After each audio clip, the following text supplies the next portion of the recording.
नमस्कार जी। नमस्कार। क्या नाम है जी आपका? भावना सोलंकी। कहाँ से हैं जी आप? मैं पुणे से आई हूँ। क्या करते हैं आप? मैं अभी स्टडी कर रही हूँ, मेरा प्लेन ग्रेजुएशन चल रहा है, बीएससी कर रही हूँ और उसके साइड बाय साइड मैं एविएशन एंड ट्रैवल मैनेजमेंट का भी कोर्स कर रही हूँ। संत रामपाल जी महाराज से कब जुड़े? संत रामपाल जी महाराज जी से हम 2006 में जुड़े हैं। संत रामपाल जी महाराज से नाम दीक्षा लेने से पहले आपका जो पारिवारिक भक्ति का माहौल क्या रहा है? क्या भक्ति साधना करते थे आप? संत रामपाल जी महाराज जी की शरण में आने से पहले मेरे दादाजी जो कि एक शिव भक्त थे, काफ़ी बड़े, और वो एक किस्म से पंडित थे जो कि मतलब सारे लोगों का झाड़ फूक करना वगैरह, तो हम भी उन्हीं को फॉलो करते थे। और कुलदेवी जी जो हमारी माता जी दुर्गा जी थी, तो हम उनकी भक्ति साधनाएं करते थे। और अन्य भी जितने देवी देवताएं हैं उनकी भक्ति साधनाएं, पूजा अर्चनाएं हम करते थे, उनके व्रत वगैरह करते थे, ये सारी चीज़ें करते थे। तो फिर जब आप साधना कर ही रहे थे तो फिर संत रामपाल जी महाराज जी की शरण में आने की क्या जरूरत आन पड़ी? वो साधनाएं हम कर रहे थे, लेकिन जब हमने संत रामपाल जी महाराज जी का सत्संग सुना तब हमें पता चला कि ये जितनी भी साधनाएं हम कर रहे हैं ये सब हम बस एक कहीं सुनी पे कर रहे हैं कि इसने बोला उसने बोला, उस आधार पे कर रहे थे। हमारे पास में कोई बेस नहीं था, कोई प्रूफ नहीं था कि जो चीज़ हम कर रहे हैं क्या उसका कोई सबूत भी है, क्या वो हमारे शास्त्रों के आधार पे है। जब हमें ये चीज़ें संत रामपाल जी महाराज जी का सत्संग सुन के हमें पता चला, जब उन्होंने अपने शास्त्र सारे खोल के बताए, क्योंकि हमारा ऐसा मानना था कि जैसे जितने धर्म है उसके अकॉर्डिंग हर कोई अलग अलग अपना, जैसे मुसलमान लोग अपना अल्लाह कह रहे हैं, हिंदू लोग अपने जितने देवी देवता हैं उनका ले रहे हैं, और जो भी जितने धर्म हैं उतने भगवान बैठे हैं, ठीक है। तो हमेशा से एक ये कन्फ्यूजन रहा है कि एग्जैक्टली वो एक कौन है जिसने हम सभी को बनाया है। तो वो एक खोज थी हमेशा से, लेकिन उसका जवाब नहीं मिल पा रहा था, उसका कोई सबूत नहीं था कि कौन है वो एग्जैक्टली, और है भी तो क्या प्रूफ है। तो वो जो प्रूफ हमें संत रामपाल जी महाराज जी की सत्संगों में मिला, उनकी सत्संग जब हमने सुनी तो उसके अंदर जो भी उन्होंने जो शास्त्र उन्होंने खोल के बताए, फिर चाहे वो कुरान हो, चाहे बाइबल हो, चाहे गुरु ग्रंथ साहिब हो, चाहे गीता हो, चाहे वेद हो, उन्होंने सारे शास्त्रों को खोल के बताया, तब जाके हमें बिलीव हुआ कि हाँ ये भक्ति हमें एक सही दिशा देगी और ये भक्ति हमें चूज करनी चाहिए। भावना जी, क्या रियली आपको लगता है कि आज तक किसी भी संत ने वो बातें नहीं बताई जो संत रामपाल जी महाराज ने बताई है? सर आप बता दीजिए कि संत रामपाल जी महाराज जी के अलावा क्या किसी और ने ये भक्ति बताई है क्या? क्योंकि आज अभी अगर हम समाज में देखें तो जितने भी संत हैं उन्होंने अपना अपना एक लिटरेचर बना के रख दिया है, उन्होंने अपनी अपनी एक बुक्स वगैरह सारा कुछ वीडियोस वगैरह प्रिंट आउट करके ऑलरेडी, कोई चीज़ किसी की ऐसी छुपी हुई तो है नहीं, सारा कुछ आज हमें नेट पे अवेलेबल है, ठीक है। और आप मीडिया वाले हैं तो आपका तो काम ही है छानबीन करना, तो आप ही निकाल के हमें बता दीजिए कि कौन सा ऐसा संत है जिसने अपने शास्त्रों को खोलकर ये बताया है कि परमात्मा साकार है, या फिर कौन सा ऐसा संत है जिसने अपने शास्त्रों में से एक भगवान को बताया। क्योंकि जितने संत हैं वो सभी लोग अपना अपना एक इष्ट लेके बैठ गए हैं, लेकिन संत रामपाल जी महाराज जी एक ऐसे संत हैं जिन्होंने एक ही परमात्मा जो कुल मालिक है, जो सभी का मालिक है, जिसने इस सृष्टि की रचना की है, उनके बारे में with fact and with authentic proof बताया है। भावना जी, काफी लंबा अरसा हो गया है आपको संत रामपाल जी महाराज जी से नाम लिए हुए। हम आपसे जानना चाहेंगे कि संत रामपाल जी महाराज जी से नाम दीक्षा लेने के बाद आपको क्या क्या लाभ मिले? जी, संत रामपाल जी महाराज जी से जुड़ने के बाद में सबसे पहला एक आर्थिक लाभ, सबसे पहला तो मतलब हमें आध्यात्मिक लाभ हुआ कि एक सत भक्ति मिल गई, हमें एक सही वे ऑफ वर्शिप मिल गया जो हमारे शास्त्रों के आधार पे है, एक प्रूफ के साथ में मिल गया कि हाँ यही भगवान है और इन्हीं की भक्ति करने से हमें मोक्ष मिल जाएगा। तो सबसे पहला तो एक आध्यात्मिक लाभ मिल गया कि हमें एक मोक्ष का मार्ग मिल गया। दूसरी चीज़ जो है कि एक आर्थिक लाभ, जैसे कि पहले हमारी कंडीशन, आर्थिक परिस्थिति भी काफ़ी ख़राब थी कि मतलब घर में पावशर दूध लाना भी मतलब हमारे बस का नहीं था इतना, और जितने बिजनेस मेरे डैड किए जा रहे थे सारे के सारे दिन ब दिन लॉस में ही जा रहे थे, एक भी सक्सेस नहीं हो पा रहा था। तो जब हम संत रामपाल जी महाराज जी की शरण में आए तो एक तो हमें ये आर्थिक लाभ मिला, आध्यात्मिक लाभ मिला, और दूसरा जो है एक शारीरिक लाभ जो कि मैं आपके साथ यहाँ पे शेयर करना चाहूँगी कि बचपन में मतलब जब मैं एक बार मतलब हम यहाँ से, मैं पुणे में रहती हूँ लेकिन मैं प्रॉपर राजस्थान से हूँ, तो जब हम अपने घर गए नानी के वहाँ पे तो मोस्टली ये जो भूत प्रेत जो लोग जो होते हैं, जो हम कहते हैं ना, वो होता ही है मोस्टली गाँवों में, ठीक है। तो हम वहाँ पे गए और जैसे कि मेरी बोलने की बहुत ज़्यादा आदत है तो उस कारण से वहाँ पे कुछ लेडीज़ें बैठी हुई थी तो उनके सामने ऐसे बहुत कुछ मैंने बोल दिया जिस कारण से उन्होंने ऐसे मुझे कैच कर लिया था। तो वो राइट फ्रॉम चाइल्डहुड मेरे साथ में आ रहा था, बचपन से ही आ रहा था। जैसे कि मेरी फिर वो मतलब रात में जब मैं सो रही होती थी तो वो आके मेरी मम्मा को परेशान करते थे कि मुझे दूध पिलाओ, ये करो, नहीं तो मैं आपकी बेटी को मार डालूंगी, ऐसा ऐसा, मतलब काफ़ी सारी चीज़ें मम्मी ने फेस की है। तो वो मतलब मेरे ऊपर आके मेरी मम्मा डैडा को भी परेशान करते थे, वो सारे जो आत्माएं जो होती थी। उसके बाद में फिर मेरे मम्मी पापा मुझे कुछ ऐसे जो पंडित जो होते हैं उनके पास लेके गए, क्योंकि उस समय हम संत रामपाल जी महाराज जी की शरण में नहीं थे। तो वहाँ पे जाने के बाद में उन्होंने कुछ ऐसे झाड़ फूँक किया और कुछ धागे वगैरह बांध दिए, जिसके चलते कुछ टाइम तक मुझे आराम रहा। लेकिन फिर मेरी लाइफ में एक मोड़ ऐसा आया, जब मैं 9th में थी तब एक टाइम ऐसा आया कि वो चीज़ मतलब मुझे बहुत ज़्यादा सताने लगी। वो जो प्रेत की बाधा थी वो काफ़ी ज़्यादा सताने लगी। मतलब रात में जैसे ही 12 बजते थे हमेशा एक डोर बेल हमारा बज जाता था, जब डोर खोल के देखो तो वहाँ पे कोई नहीं मिलता था। ऐसी बहुत सी चीज़ें मैंने देखी है। उसके बाद में भी मतलब जैसे कि घर में अगर मैं बैठी हूँ तो मुझे ऐसे परछाई बिल्ली की वगैरह चलते हुए दिखाई देती थी, और जब मैं मम्मी पापा को बताती थी तो वो कहते थे कि नहीं यहाँ पे कुछ है ही नहीं। फ्रेंड्स को बताती थी तो वो भी बोलते थे कि नहीं ऐसा कुछ नहीं दिख रहा है हमें।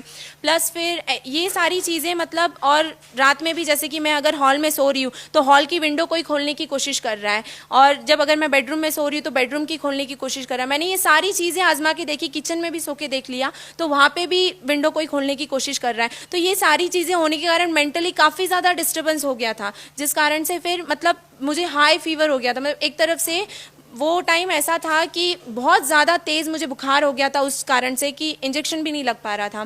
फिर एक दिन ऐसे ही मैं मतलब हमारे घर में ऐसे ही गद्दा लगा था तो मैं वहाँ पे सो रही थी, तो इतना सा जस्ट हमारा जो मेन डोर है वो खुला हुआ था हॉल का, और बाहर नीचे कुछ मेरे फ्रेंड्स हैं वो खेल रहे थे ऐसे ही।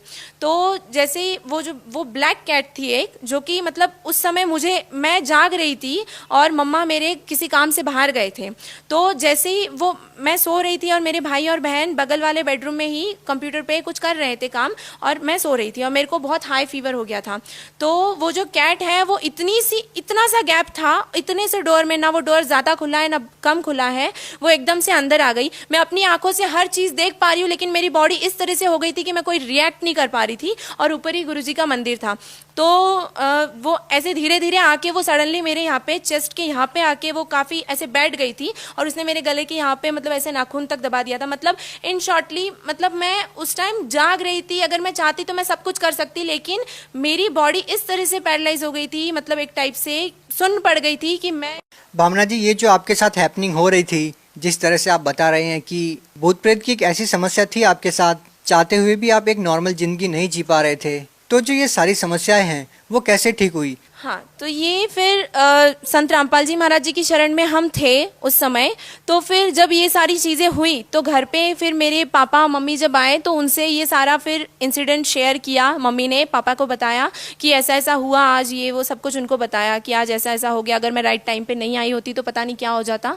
तो फिर डैड ने मैंने डिसाइड किया कि हम गुरुजी को प्रार्थना लगवाएंगे। तो जैसे ही हमने संत रामपाल जी महाराज जी को फ़ोन किया तो संत रामपाल जी महाराज जी ने बस इतना कहा कि बेटा सब ठीक हो जाएगा, परमात्मा की भक्ति करो, विश्वास रखो, और अगर भूतों से डर जाओगे तो सतलोक कैसे जाएंगे हम। और उस दिन के बाद से पता नहीं मतलब मैं किस तरह से, जहाँ पे मतलब मेरा माइंड टोटली वर्क करना बंद हो गया था, आज दिन तक मैं कैट्स ऐसे देखते ही मैं ऐसे कांपने लग जाती थी, मुझे इतना डर बैठ गया था। आज दिन तक कभी मेरे सामने ऐसा कोई किस्सा नहीं आया है, ना ही कोई ऐसी चीज़ मैंने वापस देखी है। बहन जी, देखिए एक ऐसा दौर है जो बाबाओं को एक ऐसे नज़रिए से देखा जा रहा है कि सबके सब एक जैसा, अगर एक लाइन में खड़े करके देखें सबके बारे में एक ही धारणा बनती है कि सबके सब ढोंगी और पाखंडी है। एक ऐसे वर्तमान दौर में आप संत रामपाल जी महाराज को, अपने गुरु को कहाँ खड़ा पाते हैं और क्या सोचते हैं उनके बारे में?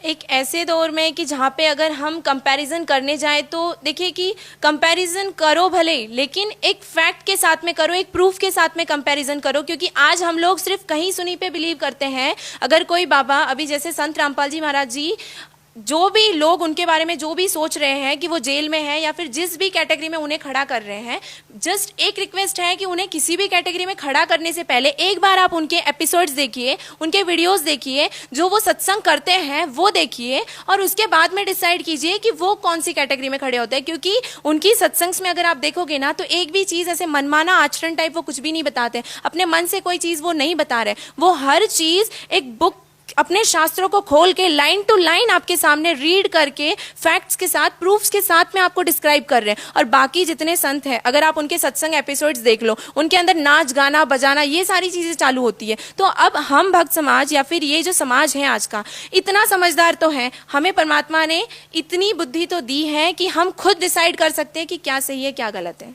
बहन जी, ऐसा भी सुनने को मिला कि संत रामपाल जी महाराज विश्व के सभी धर्मगुरुओं को एक मंच पर आने के लिए न्योता भी दिया और उन्होंने काफ़ी संतों के साथ ज्ञान चर्चा भी की है मीडिया के माध्यम से। तो उसका रिजल्ट क्या निकलता है?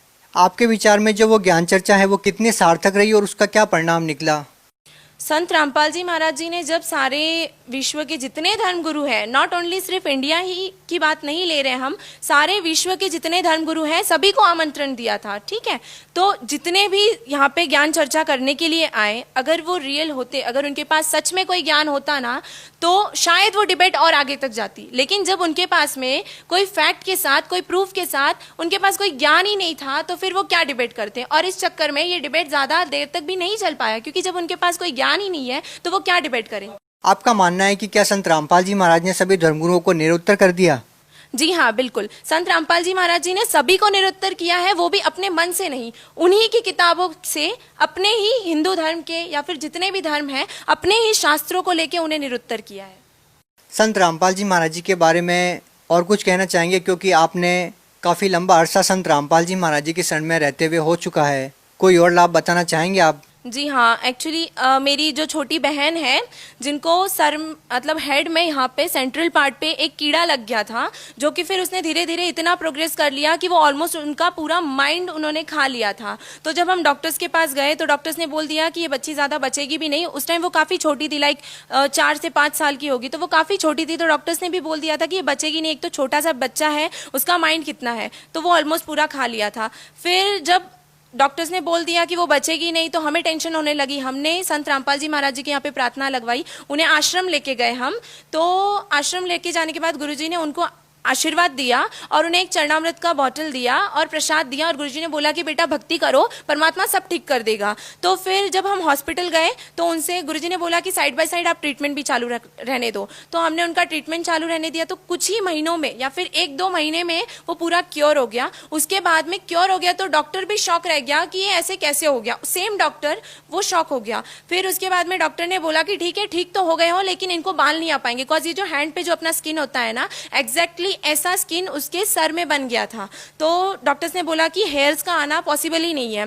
फिर हमने गुरुजी को प्रार्थना लगवाई कि गुरुजी डॉक्टर्स ऐसा ऐसा बोल रहे हैं। तो गुरुजी ने बोला कि कैसे नहीं आएंगे, जब परमात्मा साथ है तो फिर आप क्यों डर रहे हो। और आज अगर आप उनके हेयर्स देखोगे ना, उनके हेयर्स घुटनों तक गिरते हैं। इतने लंबे बाल मेरे घर में किसी के नहीं है। बहन जी, आपसे एक और बात जानना चाहेंगे कि आध्यात्मिक लेवल पर जब हम संत रामपाल जी महाराज जी के बारे में जानते हैं तो लाखों लोग सामने निकल कर आते हैं कि उनका शारीरिक, मानसिक, आर्थिक किस तरह से उनको लाभ मिला है। यही हम बात करें उनके सामाजिक उत्थान के बारे में, तो हम आपसे जानना चाहेंगे कि संत रामपाल जी महाराज का सामाजिक उत्थान में क्या योगदान रहा है।